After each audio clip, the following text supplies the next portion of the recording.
अलग अलग अधिकारियों के लिए अलग अलग प्रकार के जन्मांतरीय संस्कारों के अलग अलग प्रकार के साधक, उनके लिए अलग अलग साधन हैं। और सभी साधन जीव के कल्याण की गारंटी भी लेते हैं। कहते हैं हम कल्याण करेंगे, लेकिन तुलसीदास जी महाराज कहते हैं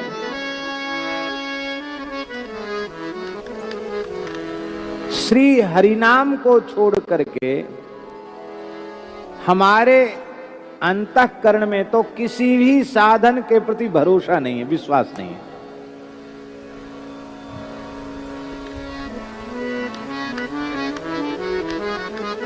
नाहिन आवत, हृदय में आता ही नहीं, आन भरोसो। श्री राम नाम पर विश्वास के अतिरिक्त, भरोसे के अतिरिक्त, हरिनाम पर दृढ़ विश्वास के अतिरिक्त और कोई दूसरी बात हमारे मन में ही नहीं आती।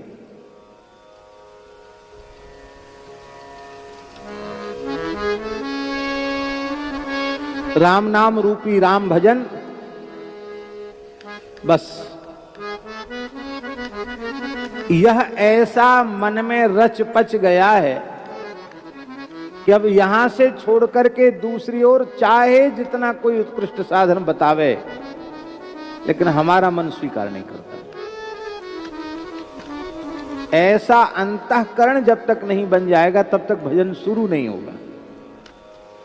क्योंकि जब तक दूसरे दूसरे साधनों के प्रति महत्व बुद्धि रहेगी तब तक उन साधनों में बुद्धि जाएगी, और जब परिपूर्ण बुद्धि श्री हरिनाम में लग जाएगी तो नाम को छोड़कर दूसरी ओर वृत्ति स्वप्न में भी कहीं जाएगी ही नहीं।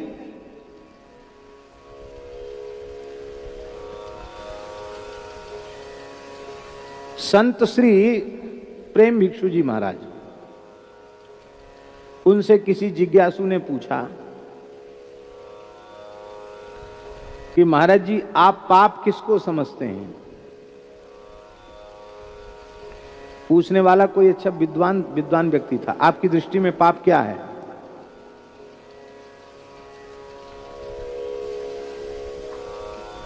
अब किसी पंडित से पूछोगे तो यही कहेगा वेद ने जिसका निषेध किया है वह करना पाप है, यही कहेगा कि नहीं? वेद ने जिसका विधान किया है उसको करना पुण्य है, और वेद निषिद्ध कार्य करना पाप है, यही तो बात कहेगा। प्रेम भिक्षु जी महाराज ने कहा श्री हरिनाम के अतिरिक्त कुछ भी अपनी वाणी से बोलना मेरे लिए महापाप है। इसलिए बातें मत करो, कीर्तन में बैठो। नाम के अतिरिक्त कुछ भी जिह्वा से उच्चारण करना मेरे लिए महापाप है। ऐसी निष्ठा जब तक हरि नाम में नहीं होगी तब तक इधर उधर के साधनों में भटकाव आता रहेगा। अन्यथा नहीं मानना। आप सब तो बड़े श्रेष्ठ संत हैं, आपके चरणों में प्रणाम है।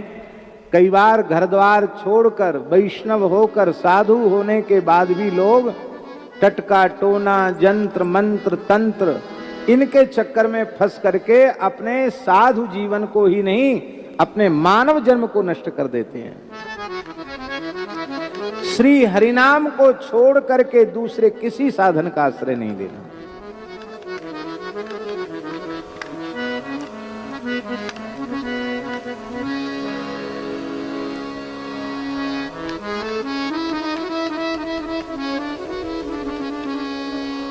राम नाम, विनय पत्र गोस्वामी कहते हैं, राम नाम का लेना सब विधि को राज है। संपूर्ण विधियों का सम्राट है भगवान का नाम लो।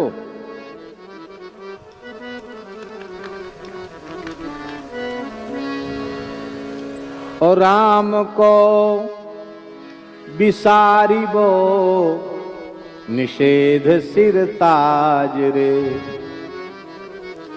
भगवान को विसारना यही सबसे बड़ा पाप है, और भगवान का सतत स्मरण बना रहना यही सबसे बड़ा पुण्य है, ये सबसे बड़ा साधन है। इससे बड़ा दूसरा कोई साधन नहीं है। पर ये बात भीतर से मन में पक्की होनी चाहिए तब हमारी बुद्धि में व्यभिचार उत्पन्न नहीं होगा। जो हमारी बुद्धि व्यभिचरित हो जाती है, भगवान को छोड़ करके दूसरी ओर भटक जाती है, वो फिर बुद्धि में भटकाव नहीं रहेगा। श्री बिल्व मंगल जी महाराज दाक्षिणात्य ब्राह्मण थे, संस्कृत के प्रकांड विद्वान थे, वेद के विद्वान थे, अग्निहोत्री थे। अग्निहोत्री की समिधा लेने ही गए थे जब थोड़ा उनका कुसंग में आकर पतन हुआ। और जब वो वृंदावन आ गए श्री बिल्व मंगल जी महाराज, लीलाशुक बिल्व मंगल जी, तो अहर्निश रुदन करते हुए श्री कृष्ण नाम का जप करते रहते। तो किसी ने उनसे पूछा, दक्षिण से आए थे ब्रजभूमि दर्शन करने, तो बिल्व मंगल जी मिल गए। उनसे पूछा, अरे आप संध्योपासन नहीं करते, हवन पाठ पूजा सब करते थे, सब छोड़ दिया आपने, क्या करते हो?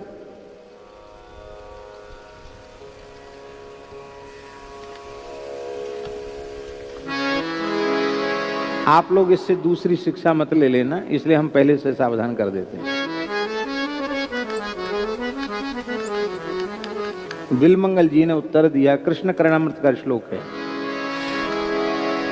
संध्या वंदन भद्रमस्तु भवतः भूष्णान तुभ्यं नमो भो देवाः पितरश्च तर्पण विधौ नाहं क्षमक्षम्यताम् यत्र क्वापि निषद्य यादव कुलोत्तम शस्य कंसद्विषः स्मारम स्मारमघम हरामि तदलम मन्ये कि मन्येन में।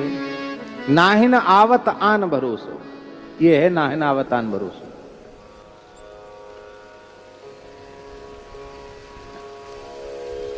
इसको सुनने का मतलब ये नहीं है कि संध्या बंदन को अब लंबी डंडौत कर लो, अब स्नान की भी जरूरत नहीं है, कोई तिलक विलक की भी जरूरत नहीं है, अब तो ऐसे ही अपना आ गया मस्त रहो। ये वह कह सकता है जो बिल्व मंगल जी के जैसे अहर्निश नाम जप करता हो।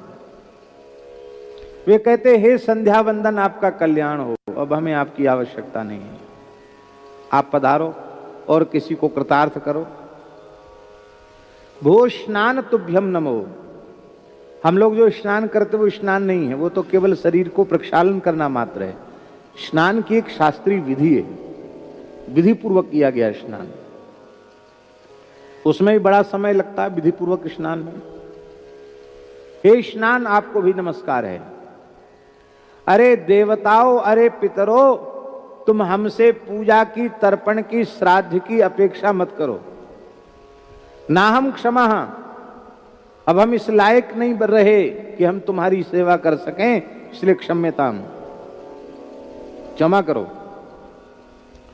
अरे बोले संध्या नहीं करोगे, गायत्री नहीं जपोगे, हवन नहीं करोगे, वेद पाठ नहीं करोगे, तर्पण नहीं करोगे, श्राद्ध नहीं करोगे, तो तुम्हारा कल्याण कैसे होगा? क्योंकि यही सब साधन तो पापों को नष्ट करने वाले हैं। हम लोग प्रातः संध्या करते हैं तो उसका जो मुख्य मंत्र है प्रातः संध्या का, उसमें क्या बोला जाता है? यद्रात्र्या पाप मकारशम मनसा वाचा हस्ताभ्याम पद्भ्याम उदरेण शिष्णा रात्रिस्तदवलुम्पतु यत्किंच दुरुतम मयि इदमहमामृत योनौ सूर्य ज्योतिष जुहोमि स्वाहा, ये बोला जाता है।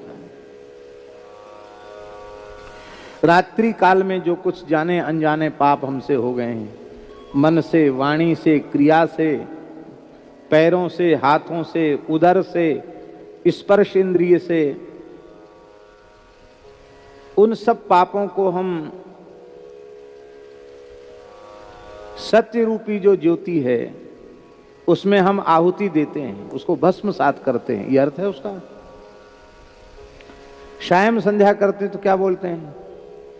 यदन्ना पाप मकारशम, या दिन में जो पाप बने, मनसा वाचा हस्ताभ्याम पद्भ्याम उदरेण शिष्णा अहस्तदवलुम्पतु यत्किंच दुरुतम मयि इदमहमामृतयोनौ सत्य ज्योतिषोमि, यहाँ सुबह सूर्य ज्योतिषोमि स्वाहा और शाम को है सत्य ज्योतिषोमि स्वाहा। तो पापों का नाश ही तो करते हैं कि नहीं करते हैं? आप संदेह ही नहीं करोगे पाप नाश कैसे होंगे? बिलमंगल जी कहते हैं आपके कर्मकांड में बड़े विधि निषेध हैं, यहां बैठो, वहां मत बैठो, इस आसन पर बैठो, अमुक दिशा की ओर मुंह करो, कुशहीना तु संध्या, कुशहीना तु या संध्या, तिलहीनम तु तर्पणम। कुशा जरूरी है संध्या में, तर्पण में तिल जरूरी है। हम कहां से लामे कुशा, कहां से लामे तिल? हमारे नियम में कोई विधि की जरूरत नहीं। यत्र क्वापि निषद्य सबे भूमि गोपाल की यामे अटक कहां। जहां मन लगे वहीं बैठ जाओ और बैठ करके प्रेम से तैल धारावत अविच्छिन्न भाव से कृष्ण नाम का कीर्तन करो।